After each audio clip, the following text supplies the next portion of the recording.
I was involved in Bible study and the church choir and all the sort of extra activities that were going on. I got my first Bible when I was 12, and then when I became a teenager, things changed. I started to question my faith. Okay, wow, these people aren't who they say they are. There's a lot of people out there who are putting on a face that they're very religious, and then they come and they're doing not very religious things.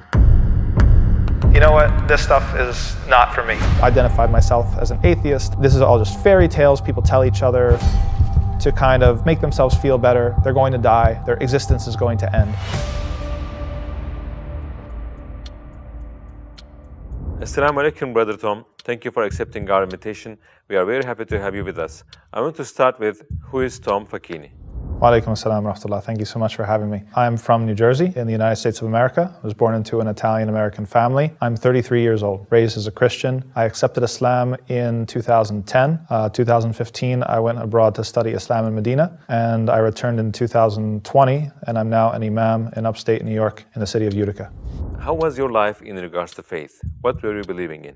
So I was raised a Christian in between two traditions of Christianity. My mother was a Protestant, a Presbyterian specifically, and my father was from a Catholic family, although he didn't practice. So because my father never really took us to Mass or to church, my mother kind of took responsibility for that. And she was very keen. She took us to church every single Sunday. And I was very passionate about it too. I insisted that we would sit in the front row. I was involved in Bible study and the church choir and all the sort of extra activities that were going on. I remember I got my first Bible when I was 12, and I tried several times to read it from front to back. Even though I was never successful, I tried. So I really cared about my faith as a young person. And then when I became a teenager, things changed. For a couple different reasons, I started to question my faith.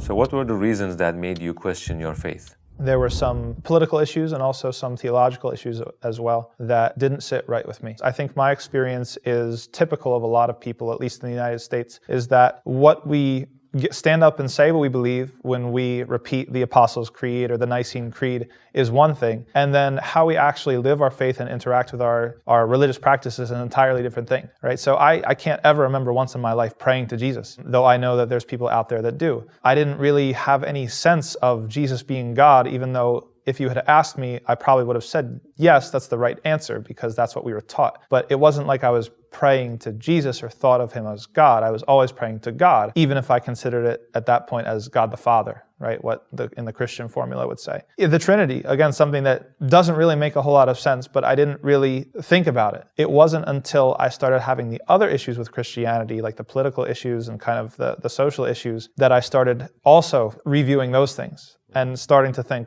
wait a second, this doesn't make any sense at all. And that, I think, was part of what really undermined my belief in Christianity specifically, seeing that how I suspected that this was probably something that was authored by human beings, right? This type of sort of convoluted system of balance between three and one and divine and human. It didn't seem very intuitive to me. So what was the final thing that made you leave Christianity? So the Presbyterian Church, they have a youth conference every 3 years. It's called Triennium. And how it works is that every Presbyterian church, they choose one young person from their congregation and they send them to a place. I think it was Purdue University. So I was chosen from my church to go to this sort of event, and it's a week of like worship, and you stay in like the college dormitory. So it's this kind of really interesting experience. But when I went there, I think I had the expectation that this was going to be mostly based in faith and mostly based in sort of connecting to God and worship and this sort of thing. And I was very disappointed, actually. There were a lot of bad things that the other young people were doing. They were sneaking in alcohol, they were hooking up, girls and boys and stuff like that, and doing all these sorts of things. And I was very innocent at that time, and I was very shocked. And I think that really started to get me to question some things. Another thing that happened at the same conference was that this was a time when movement towards homosexual marriage or homosexual unions was starting to happen in the United States. And there was a presentation that was given that was very much had a pro-LGBTQ message. And that was very controversial even among the people who were attending this gathering at the time. So the two main things that I walked away from this entire experience with was that, okay, wow, these people aren't who they say they are. There's a lot of people out there who are putting on a face that they're very religious, and then they come and they're doing not very religious things behind everybody's backs. I think the last piece of the puzzle for me was that that I never felt like what I was doing for my faith was enough. I felt like it wasn't sufficient just to show up once a week and sing some songs and then go home and you forget about church and you forget about God the rest of the week. It didn't feel like it was thick enough, like it was weighty enough. And so all these sorts of things, I just kind of came to the 16-year-old conclusion, right, that, you know what, this stuff is not for me. And I came to actually have a very, very low opinion of religion. I identified myself as an atheist. I thought this is all just fairy tales people tell each other, or they tell themselves to kind of make themselves feel better. They're going to die. Their existence is going to end. So how did your journey to Islam start? When did you first hear about it? I first heard about Islam itself probably from 9/11, but it didn't register with me all of what that meant. Again, I thought about Muslims as kind of like a political category or a population. I didn't really come to think about what Muslims believe in a substantial way until I got to college. I actually had a Muslim professor and I started to learn. It was kind of a happy confluence between two interests that I had. So one of those was these politics, and then sort of what was the political motivation or what was the engine of a lot of political movements in the Middle East and in the Muslim world. So I was a political science major and specifically international relations. And so I had one professor, actually she was a visiting professor, she was Moroccan. She taught several courses that were very, very interesting about sort of the intersection of Islam and politics. One class that she taught was just about Malcolm X, all of his interviews and speeches and writings and things like that. And another class that she taught was about military interventions in Muslim countries. Through this, we kind of were studying some of the resistance movements historically that have happened. I kind of, for the first time, saw that, okay, what was motivating these people? Because if you're from the West, if you're maybe an American, you think that everybody just believes in freedom and liberty and these sorts of democracy, right? These sorts of political ideals that we imagine are universal. And then it's kind of a big shock when you see that some people are saying, well, we want to live in an Islamic society, or we don't like, this intervention and Allah said this in the Quran, or there's a hadith, the Prophet Muhammad said this, and they're using that as like, wait a second, you guys can't come and invade us or, bomb us or kill us, or we're bound or we're duty bound to resist. And so that really messed with me and that kind of shocked me, to be honest. So what happened that attracted you more to Islam? I took a class at college that was by a professor I was very close to. It was called Political Modernity in Turkey. And that was kind of an interesting class. It got me close to kind of some Turkish culture. Actually, I ended up going down to Paterson. I would pass through Paterson, New Jersey on the way to visit my parents. And Paterson, New Jersey has a very large Turkish population. And so it was kind of because we were in this class and we would go down there and buy Turkish tea and we'd buy the jezve and Turkish coffee and these sorts of things and kind of bring it back, and it was kind of a fun thing. But that was kind of our first experience. After the class was over, we had the opportunity through this professor, there was an Erasmus program to study abroad in Turkey. And so actually my future wife and I decided to both do it together. And that was 2009. Okay, so this is just a year before I take my Shahada. So we came and we studied at Bilgi University and for a semester, and we lived in Üsküdar, and we just had the best time. I mean, it was just amazing. Some of the kind of young students at Bilgi, they were concerned for us because we lived in Üsküdar. They said, you guys aren't Muslims, you're going to get hurt, they're going to do something to you. And we found the opposite was true. People were so nice and so helpful and going out of their way. There were people in Üsküdar at that time. We needed to pay a bill or we needed to find a converter for our plugins or things like that. They would stop everything that they're doing and they would be with you and go with you through the alleyways and find what you need. And it was really touching. It was really an amazing experience. At that point, and I used to be a musician before I was a Muslim. And so I played a bunch of instruments and things like that. I just remember listening to the adhan, and especially in Üsküdar, you have all these masajid, all these mosques that are just around. And I would cry, to be honest. I would hear the adhan and I would just cry. It was just such a beautiful thing. I just opened the window and just listened. And I felt this tension because I wanted at one time to go in, but I was too shy and I wasn't ready to become a Muslim or anything like that. And so when the term of study was over and we went back to the United States, I was very close. I think I was very, very on the way to becoming a Muslim. And I started experimenting with Muslim worship. I started experimenting with the prayer, the salah, and with fasting, and I loved it. What convinced you that Islam is 100% the truth? For me, the big thing was looking into the authenticity of the text. That was something that was important to me from the beginning. And so I was very concerned about, okay, is this actually what the Creator said? Is this actually what the Prophet Muhammad ﷺ was given? I knew the changes that happened in the Bible. I knew that different things were added and subtracted and reinterpreted over the hundreds of years. Was it the same in Islam? What about the hadith? How certain can we be that the hadith are actually things that the Prophet ﷺ said himself? But I got to a point quickly when I looked into those things, I was like, wow, yes, they take take authenticity really, really seriously. I think you can even just tell the difference in attitude. If you try to talk about authenticity with a Christian, it's like they look at you like you're speaking French. Like, what are you talking about? Like, it's not even on their radar about what authenticity would look like. How would we know? How would we be able to tell this book is actually preserved and this book isn't? They'll just say, well, you can't have such high standards. You know, if you have standards like that, you'll never accept anything. And we'll say, no, actually we'll accept the Quran because of the Quran, we actually know the names of the narrators that pass down the riwayat or the qira'at of the Quran. We can go to the manuscript evidence. There's over 50 manuscripts that can be carbon dated back to the time of the Prophet ﷺ, that represent over 97% of the Quran that we have today. So there's actually a ton of evidence. How did you take your Shahada and how did you feel? So when I graduated, I was praying 5 times a day. I was fasting. I didn't take my Shahada. I didn't understand that there was a Shahada to take. I didn't know what the Shahada was. I understood myself as a Muslim. So the Moroccan professor that first introduced me to Islam, she called me up out of the blue one day. She said, Tom, you're a Muslim, right? I said, well, I pray 5 times a day and I'm doing this thing. I said, yeah. She's like, have you taken your Shahada? I said, what's that?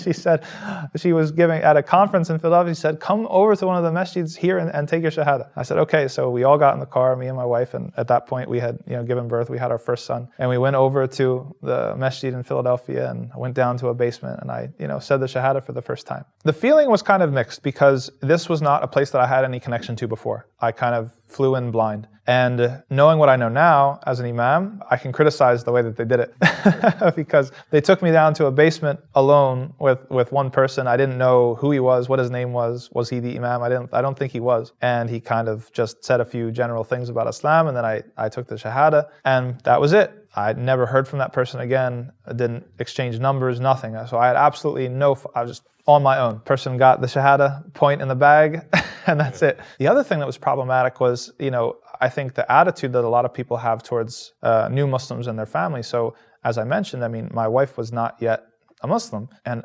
upstairs, while I was down in the basement taking my Shahada, there was someone talking to my wife, and basically another woman who was also a convert, but was kind of scaring my wife a little bit. So she asked my wife if she was ready to convert, and my wife said, no, I'm not. I'm still thinking about it. I'm interested, but I'm not really ready yet. And then without knowing anything about our situation, this woman says to my wife, well, you know that every touch between you two is haram now. And I'm in the basement, poor guy, I come upstairs, and then my wife is angry. I'm like, what happened, right? And this is something that set us back a lot when it came to trying to encourage her to grow in the faith. Imagine that somebody tells you that, welcome to the religion, sorry, you guys are done. It's a very, very difficult thing. So it wasn't a very happy, necessarily, Shahada experience, to be honest. I settled into a Muslim community back in New Jersey where my parents lived, and that's where I kind of made my first connection with a Muslim community, and I started attending regularly. How did your family and the people around you react to your conversion to Islam?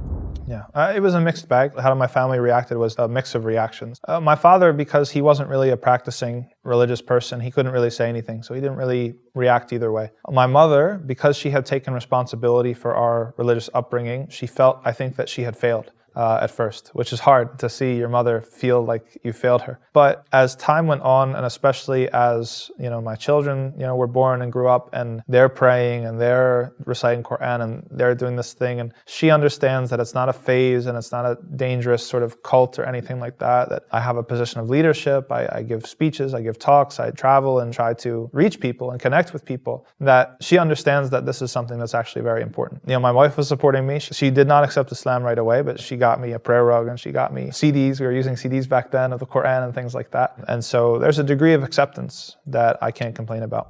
So how did your wife become Muslim in the end? There was an imam that was also a convert and who had graduated from the Islamic University of Medina. And so I took some classes with him and I started to get close with him. And he suggested that I apply as well to the Islamic University of Medina. And so I started getting the application ready, and he wrote me a recommendation letter, and I applied.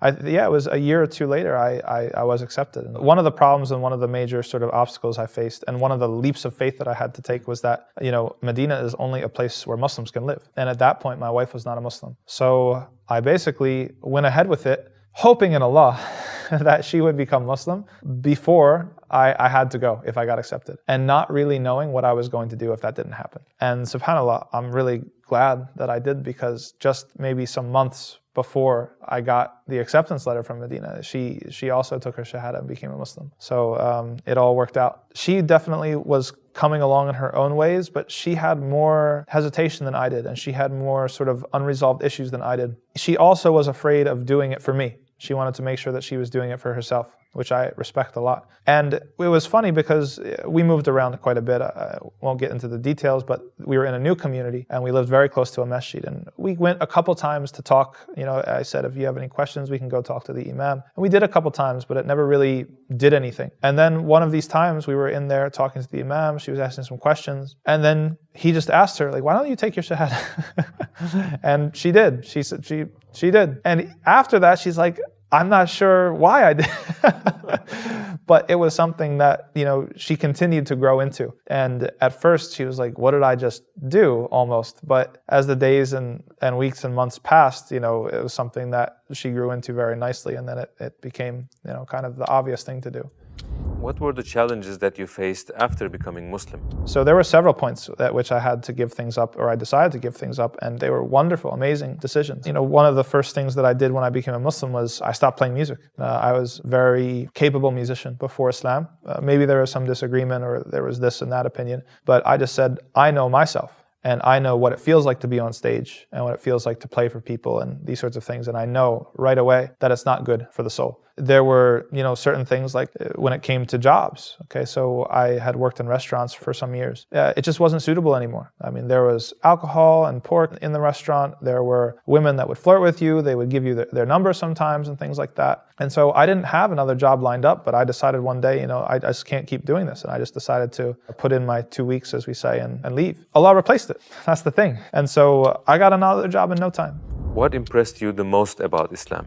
What impressed me most about Islam is definitely that it was comprehensive and specific. The Quran is a miracle. It's different because it speaks about so many different spheres of human activity and human life and different areas of ontology and what exists and what doesn't. I think a few things shone through very clearly in just those translated texts that I was just being exposed to for the first time, and something that self-understood as the words of God himself. You know, he's talking to you, and in a very direct and straightforward manner. The other thing was how specific the guidance was, and not just specific, but also comprehensive. When I was an atheist, I had gone through Marxism and communism and anarchism and sort of these leftist political ideologies. And I think my concern was always about justice. But I had found in those ideologies the opposite problem of what I had found in Christianity. When I encountered Islam, it was like for the first time it clicked. It was like the meeting of these two worlds. Like you see that you have guidance for your personal and interpersonal life, your individual life, and also your collective life. Every single sphere of activity that you have to participate in as a human being, right? Your economy and your warfare and your politics and everything. It was all kind of right there. Were practices like praying 5 times a day or fasting difficult for you at first, and how did you learn them?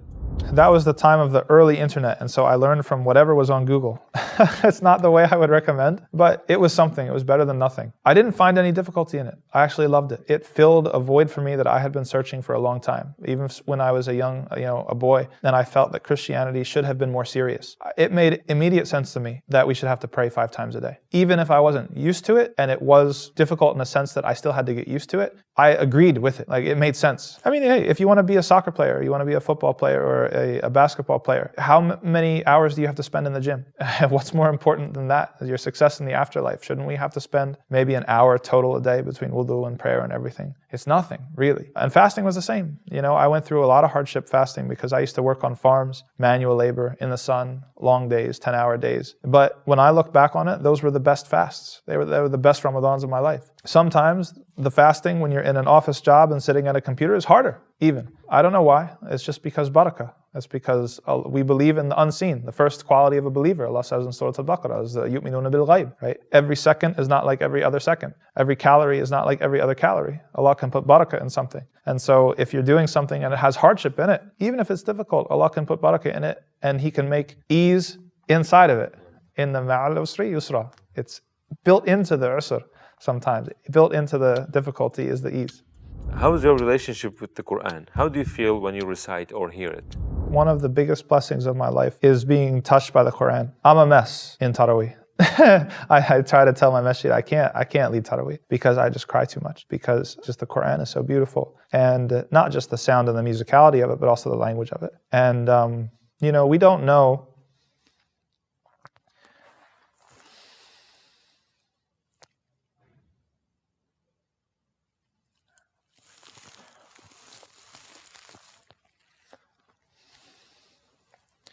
We don't know in this life if we're sincere or not, but there's certain things that Allah says in the Quran that give us hope. And one of those things is being touched by the Quran, right? If you hear the Quran and it touches your heart and affects you, you're still alive. What projects are you doing right now? I've got a few. I'm a full-time imam at the Utica Masjid in Utica, New York. I also teach tafsir to middle schoolers on an online high school. It's called Legacy. So I teach tafsir to middle schoolers. I teach Islamic history I co-teach a class in Islamic history to high schoolers in the same institution. I also am a part-time chaplain at a liberal arts college in New York called Hamilton College. So I also recently started a research fellowship with Yaqeen Institute, founded by Umar Suleiman, to talk about sort of modern ideologies, both religious ideologies and other sorts of ideologies. If you had a chance to speak to all the non-Muslims in the world, what would you like to say to them?